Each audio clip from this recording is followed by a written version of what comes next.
మోహనవాణి ప్రేక్షకులకు ఇదే ఆహ్వానం. దీప జ్యోతుల వెలుగులలో మనదైన మంచి మాట తెలుసుకుందాం. యమత్రయోదశి, నరక చతుర్దశి, దీపావళి అమావాస్య ఈ 3 రోజులు శ్రీకృష్ణుడు సత్యభామలచే సంహరింపబడిన నరకాసురుని వధ వల్ల కలిగిన ఆనందోత్సాహాలతో ప్రజలు ఆనాటి నుండి నేటికి ఏనాటికి దీపావళి పండుగగా జరుపుకుంటున్నారు. దక్షిణ దిశగా నువ్వుల నూనెతో దీపాలు వెలిగించి పెట్టాలి. మినప ఆకు కూరతో భుజించాలి. ఇవి ఋషి ప్రోక్తములైన శాస్త్రవచనాలు. ఇలా చేస్తే సమస్త పాపాలు పోయి పుణ్యం కలుగుతుంది. ఎంతో విశిష్టమైన ఈ దీపావళి పర్వదినమున శిష్టాచార ప్రకారం శ్రీ మహాలక్ష్మిని పూజించాలి. దీపావళి రోజు సాయంత్రం శ్రీ మహాలక్ష్మి పూజకు ఉపక్రమించాలి. శ్రీ మహాలక్ష్మీదేవిని స్తుతిస్తూ పూజా కార్యక్రమాలు పూర్తి చేసి నూనెతో దీపాలు వెలిగించి ఇంటిని పరిసరాలను అలంకరించి శోభాయమానం చెయ్యాలి.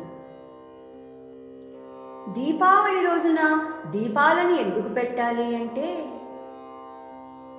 త్వం జ్యోతి శ్రీ రవిశ్చంద్రో విద్యుత్సవర్ణ తారకాః సర్వేషాం జ్యోతిషాం జ్యోతిర్దీపజ్యోతి స్థితే నమః అనగా శ్రీ మహాలక్ష్మి దీపకాంతులలో జ్యోతి తేజస్సుతో విరాజిల్లుతూ ఉంటుంది.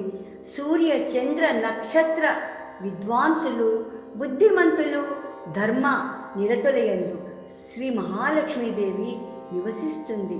గృహాలు, గృహ ప్రాంగణాలు, గోవులు, గోశాలలు, ఫలగృహాలు, గృహ ప్రాంగణాలు, గోవులు, గోశాలలు, ఫల పుష్పగుచ్చాలు, సువాసన ద్రవ్యాలు, సమస్త శుభప్రద మంగళప్రదమైన వస్తువులందు అష్టలక్ష్మి సంభరితయైన శ్రీ మహాలక్ష్మి నిండి ఉంటుంది.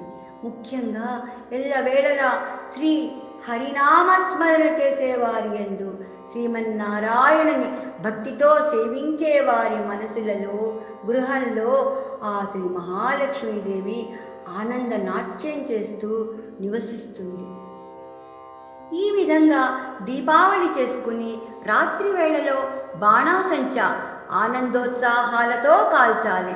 టపాసులు కాల్చే ముందు పిల్లలు గోగు పుల్లలకు నూనె ఒత్తుల కట్టి వెలిగించి దుబ్బు దుబ్బు దీపావళి మళ్ళీ వచ్చే నాగుల చవితి అంటూ దివిటీలు కొడతారు.